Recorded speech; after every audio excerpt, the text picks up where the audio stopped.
est-ce que ça va nous faire déborder ce soir? Je sais pas. Je sais pas trop.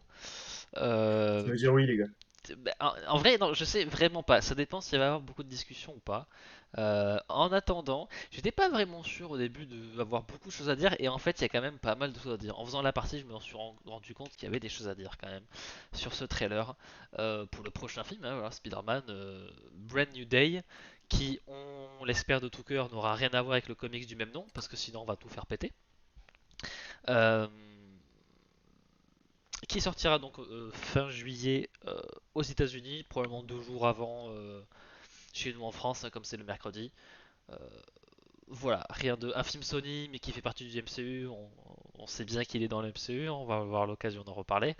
Euh, et c'est d'ores et déjà le trailer le plus vu de tous les temps en fait. En 24 heures, ça a fait quasiment 800 millions de vues. Là où Deadpool 3 en avait fait genre 300, quasiment 400 presque. Donc voilà, c'est un film qui est quand même plutôt attendu, hein, on va pas se le cacher. Donc qu'est-ce qu'on peut attendre de ce film-là avec ce que nous montre la bande-annonce? Il y a l'air de se passer plein de choses quand même, plein de choses.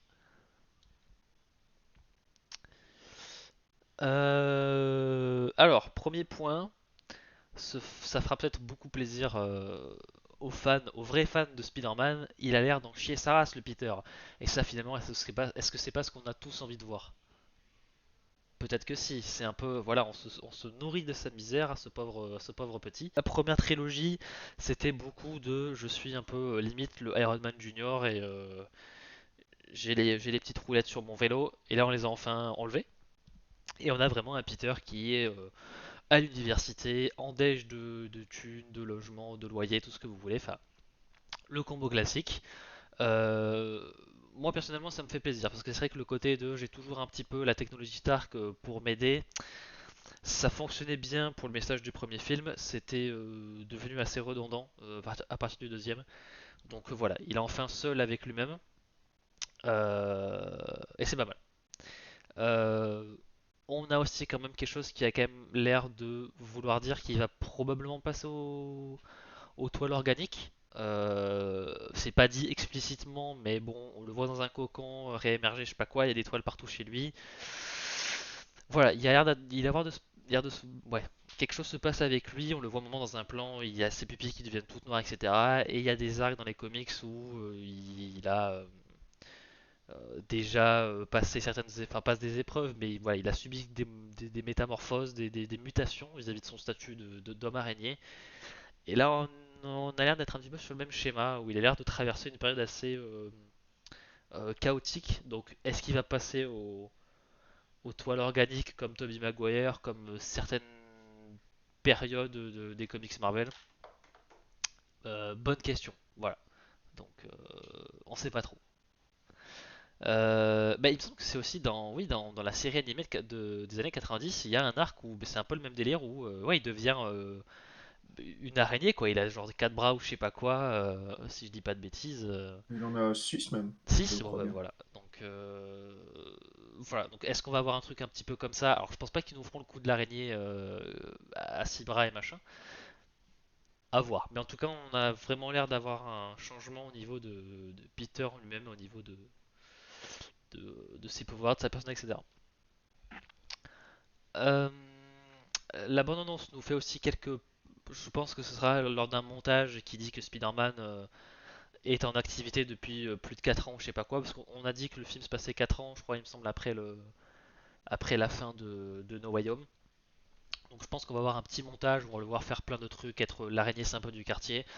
Et on a, voilà, le film en profite pour caler quelques références à certaines covers de Amazing Fantasy, donc la première apparition de Spider-Man, voilà, où il est avec la toile dans la main en train de secourir quelqu'un.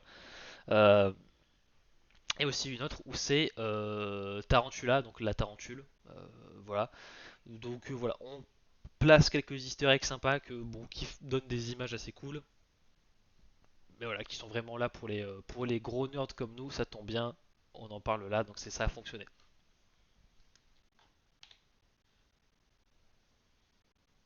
Alors oui, la seule chose qui est, en fait, La chose qui a été effacée dans No Way Home, c'est que plus personne ne se souvienne de qui est Peter Parker. Donc en fait, tout ce qui est Spider-Man existe, a toujours existé, les gens savent, c'est juste qu'ils savent pas, les gens ne savent pas qui est Peter Parker, enfin voilà, ils savent pas lier les deux, donc c'est plus le côté Peter Parker qui a été coupé. Spider-Man lui a toujours existé, donc voilà. Euh, Ah, je savais pas que c'était l'arc où arrive le Punisher quand il se transformait en monstre chelou, voilà. Ben, c'est peut-être très à propos puisque voilà, bon, on le savait depuis un moment, on a le premier Alors, dans visuel le du. dessin animé, ça arrive à peu près en même temps. Par contre, je saurais pas dire effectivement si dans le comics c'est Ah la ouais, même, hein. ok. Parce qu'il me semble que Mais dans le comics, dans le dessin animé, ça colle à peu près en même temps, ouais. ok, ok. Ah, c'est peut-être pour ça. Parce qu'il me semble que dans le comics, Punisher arrive quand même très tôt dans la chronologie Spider-Man. Mais il me semble que sa première apparition, Punisher, c'est dans un numéro de Spider-Man, si je dis pas de bêtises. Euh, Où c'est Tu ne dis pas de l'antagoniste du. bêtises. Ouais, bon, bah, voilà, c'est parfait. Enfin, Euh, c'est très fréquent hein, qu'un personnage arrive d'abord en antagoniste et qu'après, bon, lui, il est toujours anti-héros, tu me diras. oui, oui, oui. Euh, on le savait depuis un moment, voilà, on a du John Berntal dans le film en tant que Frank Castle. Ça fait plaisir de le revoir. Euh, Ça se voit clairement qu'ils ont une relation déjà existante, hein, Peter et Frank, où Frank a l'air d'exaspérer, Peter a toujours vouloir buter des gens, Peter essaie de l'en empêcher, Frank lui tire dessus, etc. Ça a l'air d'être un truc qui fait très comics hein, pour le coup, c'est un peu en mode bon, qu'est-ce que tu fais là, Franck? Tu me casses encore un peu les. Voilà, et voilà quoi. Et puis il prend un tir de LBD dans la gueule, enfin, ce genre de choses. Donc ça a l'air d'être assez fidèle à comment les gens dans l'univers Marvel appréhendent l'arrivée de Frank Castle, hein, toujours à casser les couilles aux gens. Ça fait plaisir, voilà, ça fait plaisir. Le look est cool. La seule crainte, c'est comment ils vont utiliser un Punisher qui a pas droit d'être au maximum de sa violence. Après, bon, le Punisher a pas besoin d'être violent constamment pour être intéressant ou cool ou machin. Mais voilà, dans un médium très visuel comme le cinéma, est-ce que ce Ouais, sera il est pas toujours obligé d'être un David Lopez à chaque fois, quoi. C'est sûr. exactement? Donc voilà. Bon après c'est bon, John Bartal il campe bien le truc et machin. Il y a un petit gag sympa où il est sur le point de dire fils de pute. Et en gros, Spider-Man lui balance une toile sur la bouche pour éviter qu'il parle. Donc, Yes. si ça joue un petit peu du côté, on est qu'en classification moins de 13 ans aux US et du coup, on n'a pas le droit d'être trop violent, trop vulgaire. Il y a moyen de contourner ça de manière créative et plutôt cool. Et vu que ça reste un rôle quand même assez secondaire, c'est pas très grave s'il est pas très violent. Enfin, je veux dire, c'est pas nécessaire. On peut faire autre chose. Donc, voilà. Curieux de voir comment ils vont. Le peu d'interaction qu'on a vu pour le moment entre les deux, je trouve que c'est bien. Donc, j'espère que ce sera un petit peu dans la même tonalité, tout ça. À voir quel rôle il va vraiment jouer dans le dans l'histoire globale. On ne sait vraiment pas trop. Je trouve que le trailer a été bon pour. Alors, je trouve qu'il leur montre peut-être un petit peu trop vis-à-vis des acteurs, des parties prenantes de l'histoire qu'il va y avoir, de qui va intervenir. Après, dire ce qui va se passer exactement, là je trouve que c'est un petit peu plus compliqué et c'est pas trop mal parce que bon, Sony ils sont pas toujours très très Ouais, bons moi j'ai pour. trouvé ça suffisamment flou. J'ai trouvé ça bien. Ouais, voilà, ça spoil notamment au niveau des méchants et ce qui se passe peut-être vis-à-vis de Daredevil. Ça spoil peut-être un petit peu, on verra, on en reparlera un peu après. Mais globalement, en termes de qu'est-ce qui se passe vraiment dans le film, on sait vraiment pas. Et c'est cool. Enfin voilà, c'est plutôt bien.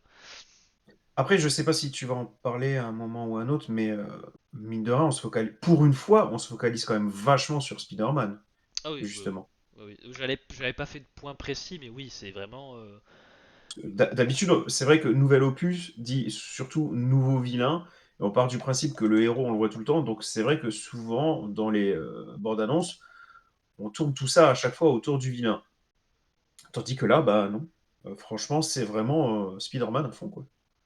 Euh, Ils sont très bien se connaître, en plus du coup Daredevil aussi est déjà en team. Bah, alors le fait, est-ce que Daredevil est déjà en équipe avec Spider-Man? On sait pas trop, parce qu'en fait, vis-à-vis de la chronologie de la série Daredevil et des films Spider-Man, on sait pas trop comment ça bouge. Je pense peut-être que la saison 2 de Daredevil va nous donner quelques indications sur comment la ville de New York va être, peut-être pour amener vers le film Spider-Man. On sait pas trop, c'est pour ça que c'est pas mal flou aussi là-dessus. On verra. Ouais, ouais. Ouais, oh, ouais c'est vrai qu'il y avait une rumeur d'Iron Punisher, mais pense pas que ce soit nécessaire. Ça fait peut-être un peu trop fourni pour un film Spider-Man. Il n'y a pas besoin de trop mettre l'attention sur le Punisher. Donc, ouais, ouais. Et ouais, le vrai faux plan, j'en parlerai tout à l'heure parce que ça peut être plutôt important, je pense. On a aussi Bruce Banner, voilà, là aussi on savait qu'il était dans le film. Qui ne connaît pas Peter Parker, hein, voilà, il lui demande comment tu t'appelles déjà, etc. Donc je pense que Bruce sait qui est Spider-Man, je pense qu'il sait qu'il a déjà bossé avec lui plus ou moins de manière indirecte. Euh, mais voilà, ça montre clairement que Peter Parker est un inconnu, personne ne sait qui il est, personne ne sait qu'il est Spider-Man, etc. Donc, vraie table rase. Et pour ceux qui se demandent qu'est-ce qu'il a au poignet, c'est probablement la même chose qu'on avait vu que dans la série She-Hulk, où c'est ce qui un petit peu maîtrise ses transformations. Donc je pense que tant qu'il a ce bracelet en question, il peut pas devenir Hulk. Donc je pense que ça doit être encore ça. Voilà, donc je pense que quand tu deviens professeur de mécanique quantique ou je sais pas quoi, comme on voit en fond de photo, tu vas pas te trimballer dans une université si t'as pas un petit peu l'assurance de pas te transformer en gros monstre vert qui va buter tout le monde. Voilà, Je suppose, oui. je pense. Je pense, je pense. À vérifier quand même. Ça me paraîtrait judicieux. Après, tu sais, des fois, les administrations de fac, c'est pas les plus logiques. J'en ai fait expérience. Euh, Il y a des blagues dans le chat. Ouais, voilà. Peter est un inconnu, du coup, il passe partout. Nain Ta, ta, ta, ta, passe partout. ta, ta. Alors justement, le vrai faux plan, voilà, c'est celui qui est en haut à droite. Des gens disent qu'ils ont vu le même plan mais pas dans le même décor, donc je pense qu'on est clairement sur le genre de plan qui a été fabriqué pour le trailer, pour éviter d'en montrer trop. Voilà, il y a des gens qui disent que c'est pas le même décor en vrai. Il y a aussi des gens qui disent que voilà, sur l'image en haut à droite, il y a deux personnages dans la partie gauche qui ont été enlevés, qui ont été effacés numériquement, ce qui pourrait spoiler sur l'intervention de Punisher peut-être, je suis pas sûr. Un Daredevil peut-être, surtout que on nous montre Attends, clairement attends, que, attends, attends, attends. Non, tu parles de quelle image et quoi? en fait, en haut à droite, il y a des gens qui disent que dans la partie gauche, Oui. voilà, des gens auraient été enlevés numériquement. Et qu'en fait, dans le film, il y aura deux autres héros aux côtés de Spider-Man, un ou deux autres héros, pour aller se taper avec la main. Bah, j'y avais pas pensé, mais c'est vrai que ça fait un peu con parce qu'il y a un gros trou en dessous en fait, non? Exactement. Il s'était passé la même chose Ah ouais. pour No Way Home, où Hmm. ils avaient caché le lézard, non, ils avaient caché les deux autres Les Spider-Man. deux autres Spider-Man Exactement. Donc les dans gens le. se disent Ouais, ouais, voilà, ouais, c'est vrai. surtout que voilà, en plus là le trailer nous le montre très très bien. Il affronte la main. Normalement la main c'est principalement un adversaire de Daredevil. Donc peut-être que Punisher va aussi s'y frotter parce que bon il l'avait déjà affronté en saison 2. Enfin c'était très parallèle avec ce qui se passait avec Matt. Donc voilà, il y a des gens qui disent est-ce qu'il va y avoir Daredevil dans le film, on sait pas, etc. Est-ce que c'est lui qui est potentiellement enlevé de l'image. Donc voilà, il y a plein de trucs comme ça. Donc voilà, il affronte la main. Oh putain, j'avais même pas compris la vanne de Le jeu. Minecraft. Ah oui, ah putain, oui, il fait que le pisse. Oh vache. Non, Putain, mais on est trop intelligent en fait. C'est trop subtil comme humour ce qu'on a. Je sais exactement. putain. Ouais. Moi, je me suis juste contenté de faire jeu de main, jeu de vilain. Donc voilà, mais je pense qu'on a eu Ah la non, même mais on est des potentiel. amateurs par rapport à eux. Je sais Ah pas bah, ce qu'ils ont pris ce soir, mais ils sont au taquet. c'est. Ouais, ouais, là, c'est pas mal. Donc voilà, on nous montre clairement que la main sera dans le film. Est-ce que ce sera les antagonistes principaux avec Mister Négative ou je sais pas quoi? Je sais même pas si ça avait été confirmé. Est-ce que le méchant principal ce sera pas finalement le Scorpion? On y reviendra après, mais voilà. Pour moi, la plus grosse surprise de cette bande-annonce, c'est qu'il nous montre la main. Ce qui est quand même pour moi un sacré élément, hein, parce que ça implique pas mal de choses sur qui on veut impliquer dans l'histoire et tout ça, les personnages qu'on va impliquer. Bon, mais voilà, en tout cas, c'est plutôt cool, hein, Spider-Man contre la main. Je pensais pas que ça arriverait, mais le voir en film. Alors, je pense que c'est la main. Si c'est pas la main, je sais pas, je mange mon chapeau, comme dirait l'autre. Et je fais ça en live, parce que franchement, si c'est pas la main, bon, des ninjas rouges, bon, dans l'univers Marvel, il n'y en a pas 600 000. Donc, bon, Ouais, surtout qu'il y en a qui disent ah, c'est dommage, on les a déjà vus et en plus ça n'a rien à foutre chez Spider-Man. Oui, enfin, c'est Ouais, la main. C'est un grand classique de Daredevil. C'est vraiment presque omniprésent dans l'univers de Daredevil. Donc, on l'a déjà vu, oui. Par contre, ils étaient partis peut-être un peu vite à l'époque. Donc, les faire revenir, et en plus, ils ont cette réputation d'armée des ombres increvable, hein, j'ai envie de dire. ouais, surtout Bah, à New moi, ça me York. va bien, clairement. Oui. Bah, ils sont souvent à New York, on nous montre qu'il y a Frank Castle. Il y a un moment dans l'abandonnance aussi où on voit Spider-Man se faire remettre les clés de la ville. Et pour moi, c'est un des deux gros spoilers avec la main. C'est que voilà, on montre Spider-Man qui reçoit les clés de la ville. Ça veut dire clairement qu'il s'est passé des trucs qui fait que Fisk n'a plus sa position. Fisk n'est même plus maire, enfin peut-être plus maire, on sait pas. Ou alors il a changé de position vis-à-vis des justiciers. Parce qu'il remettrait pas les clés de la ville à. Ou alors ça se passe bien avant. Enfin voilà, donc potentiellement de voir que Spider-Man est reconnu par la ville et tout ça. Là aussi, en termes de ce qui se passe dans l'écosystème de New York, vis-à-vis de Daredevil, ça implique pas mal de choses. Donc à voir comme on aura vite la réponse, hein, vu que la saison 2 arrive dans 10 jours. Ouais, non, on aura vite la réponse. Euh, Paul qui pique cette MJ, je me demande qu'est-ce que c'est. Ah voilà, bah alors, parlons de Paul, vu que ça parle de Paul dans le chat. On sait pas. On sait pas si c'est Paul, c'est juste que voilà, Peter Parker a été effacé des mémoires, du coup, ben, MJ, pardon, euh, qui à la base n'était pas vraiment Mary Jane, qui n'est pas Mary Jane parce qu'il me semble que son nom c'est Michel, il me semble que c'est Michel Jones, il me semble, et son deuxième nom de famille ou le nom de son père c'est Watson, enfin il y a une pirouette un peu comme ça. Euh, donc bon, en tout cas elle n'est plus avec Peter, voilà, depuis la fin de No Way Home. Et on voit un moment, voilà, Peter qui a une soirée. Alors on sait pas si c'est MG, enfin on sait pas si c'est chez MG, chez Ned, parce qu'on voit aussi Ned aussi, ou chez le petit ami de MG. On sait pas à qui est la fête, mais voilà, en tout cas il y a une fête où dedans bah, il y a MJ toujours interprété par Zendaya.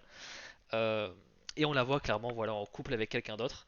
Euh, les gens disent voilà Paul parce que dans les comics c'est aussi Paul qui était avec MJ pendant un petit moment et c'est devenu l'ennemi public numéro un de la communauté de fans de Spider-Man. Ça a même pété les barrières du monde des comics hein, en termes de popularité de réseaux sociaux. Euh, on ne sait pas si c'est lui. Voilà, en tout cas, voilà. C'est pour ça que j'ai mis un démon, Jabba le Hutt ou les deux. Alors le démon, j'ai mis parce que voilà, Paul était un peu considéré comme vraiment l'ennemi à abattre par tout le monde.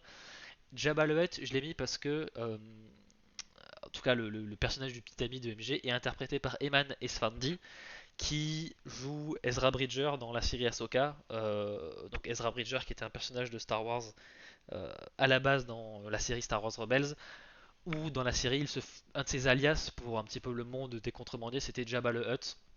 Donc voilà, c'était une petite private joke uniquement pour moi, ça me fait plaisir. Donc voilà, mais en tout cas, on sait pas si c'est le Paul ou pas, mais en tout cas, on sait qu'il va peut-être subir le même traitement parce que, bon, bah, je pense que les gens ont envie, enfin, pas mal de fans ont envie que Peter soit avec une MJ, même si c'est pas la MJ classique. Après, c'est vrai que même en termes de rôle ou de caractère, euh,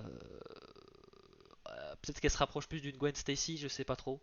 Non, non, non, Oh, non, elle se je rapproche. Non, pense non, qu'ils se sont fait une raison quand même, tout doucement, avec ce personnage. C'est vrai que ça avait gueulé quand même pas mal au début, mais je pense que, enfin, c'est quand même un moment maintenant qu'on l'a, ce Hmm. duo avec Zendaya, qui est une actrice en plus quand même, qui est très appréciée, au-delà du fait que ce soit un peu compliqué, effectivement, en termes de Mary Jane, on va dire. Hmm. Je pense que maintenant, la pilule est quand même passée, quoi.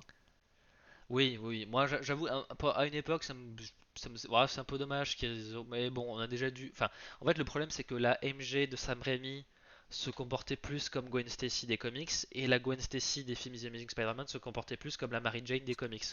Donc, Oui, c'est pas faux. c'était un peu le truc, on n'a jamais eu vraiment l'adaptation vraiment parfaite, même si, bon, Kirsten Dunst et Emma Stone faisaient bien leur taf, il n'y a aucun problème.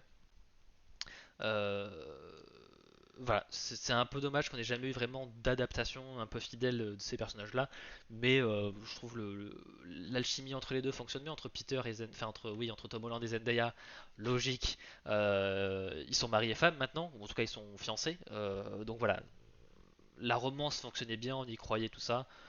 Là aussi, moi aussi, je me suis fait une raison et le personnage est cool, enfin, aucun problème. À voir comment ça va évoluer, mais voilà quoi.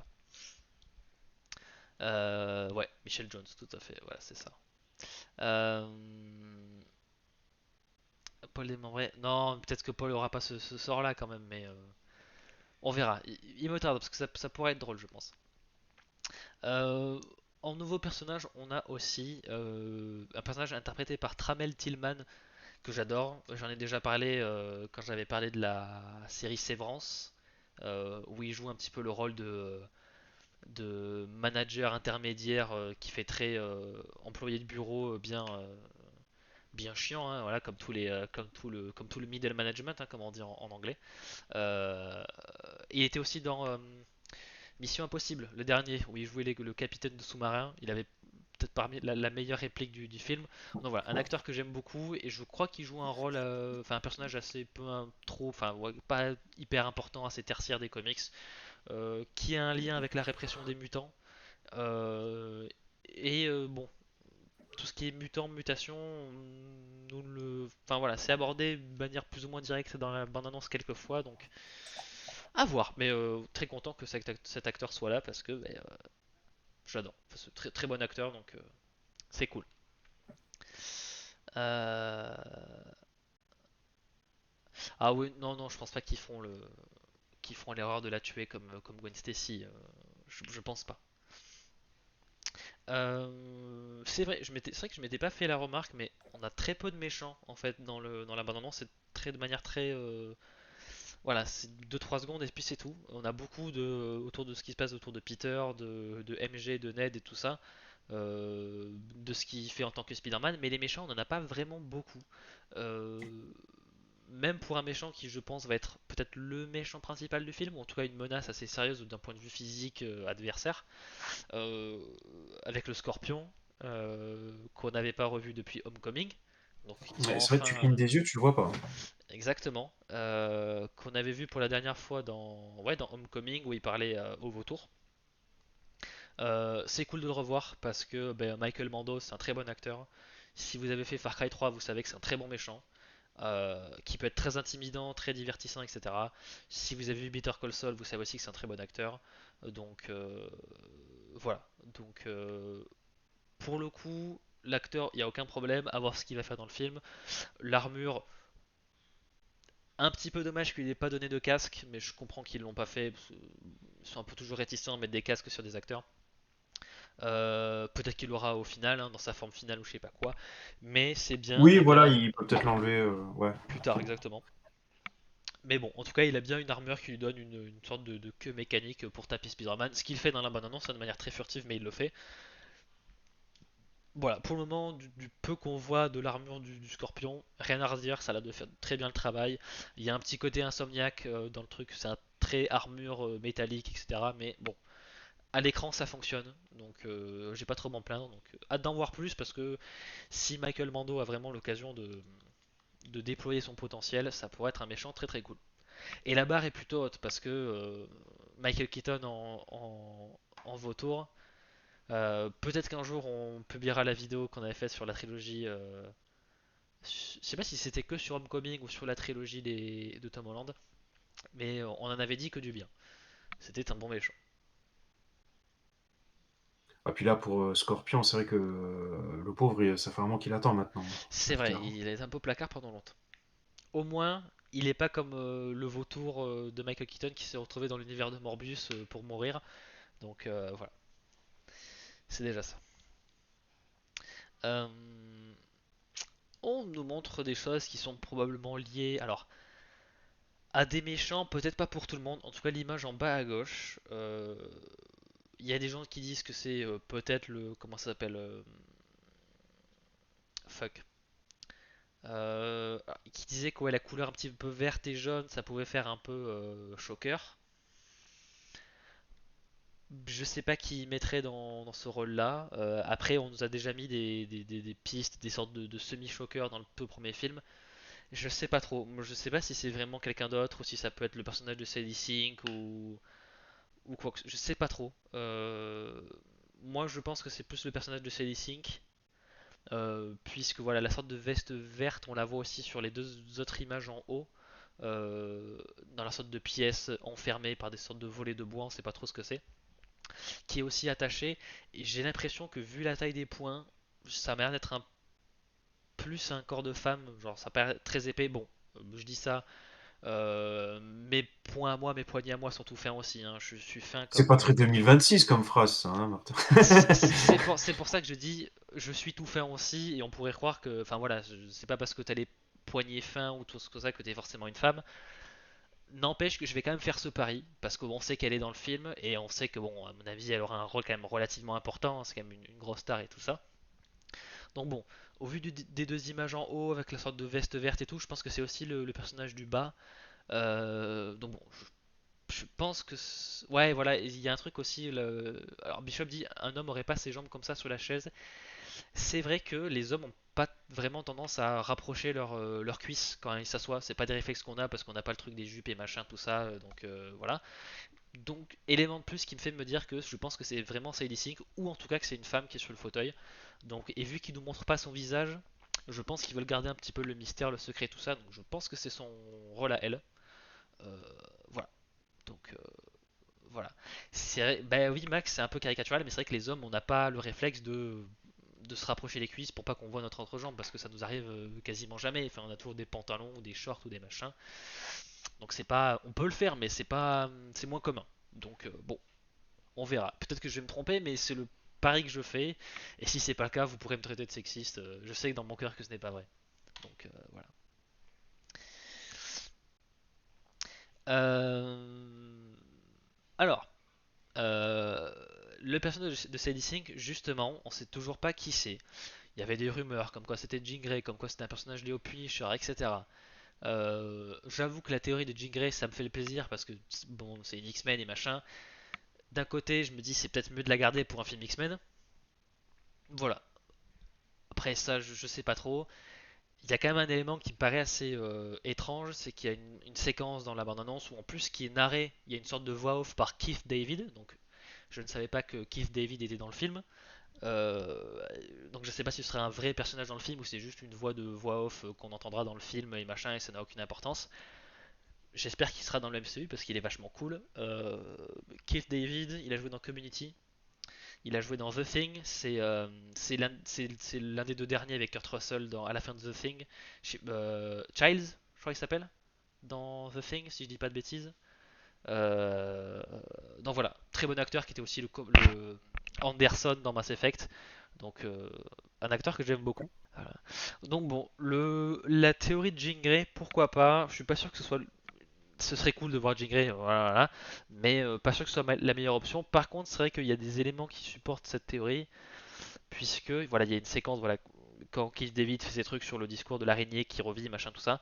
Euh, on voit Spider-Man voilà, ouvrir une sorte de la porte d'un truc blindé ou je sais pas quoi, et il y a une femme à l'intérieur et on la voit un petit peu genre éjecter un truc invisible qui se transmet un petit peu de personnage en personnage comme s'ils étaient un peu affectés par un truc invisible ou je sais pas quoi. Et il y a des gens qui disent que c'est peut-être un petit peu l'effet de télépathie de Jean Grey qui fonctionne. On sait pas. C'est un petit peu le seul élément que les gens amènent pour ça. Ça peut-être que c'est de la télépathie, on sait pas trop. Il y a que moi Euh, qui ai pas du tout envie de voir Jean Grey là-dedans.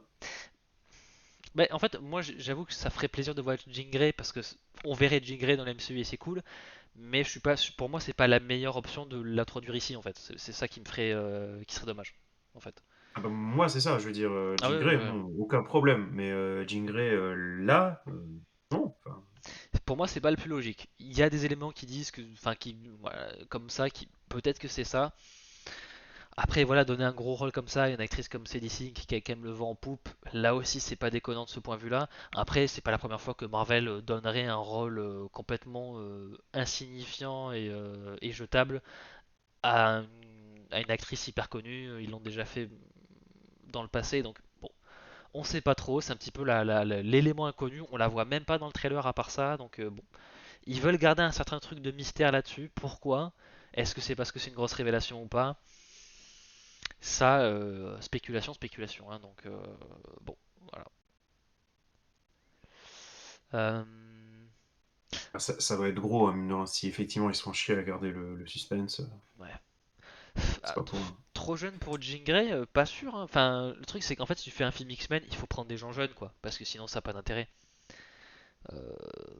Parce que tu les Ah, fais comme. tu me diras combien de fois ils ont dit ça avec Cyril McKillen et puis il a géré de ouf.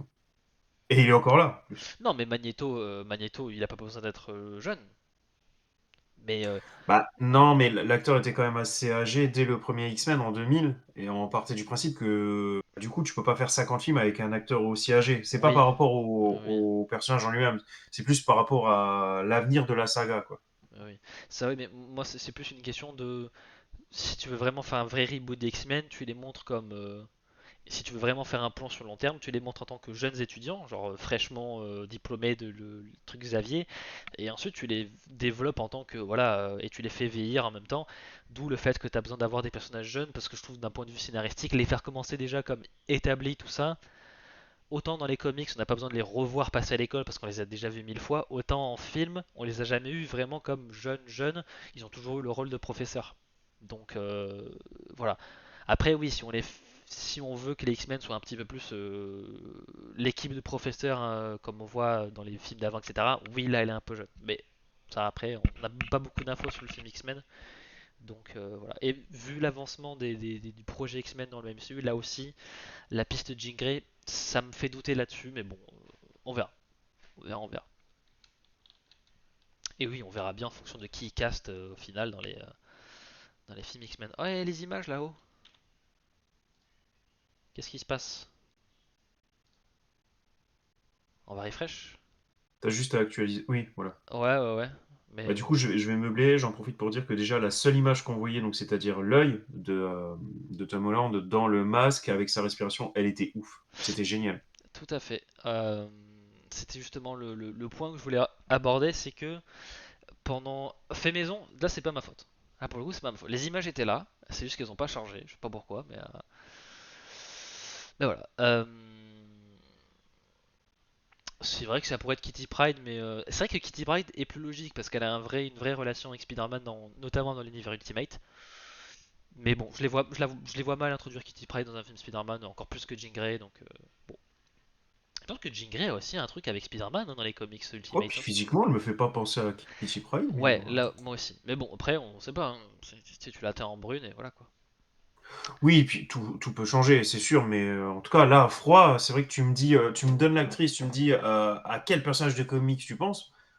Je pense pas à Kitty Pryde, Oui, effectivement. oui, oui, oui.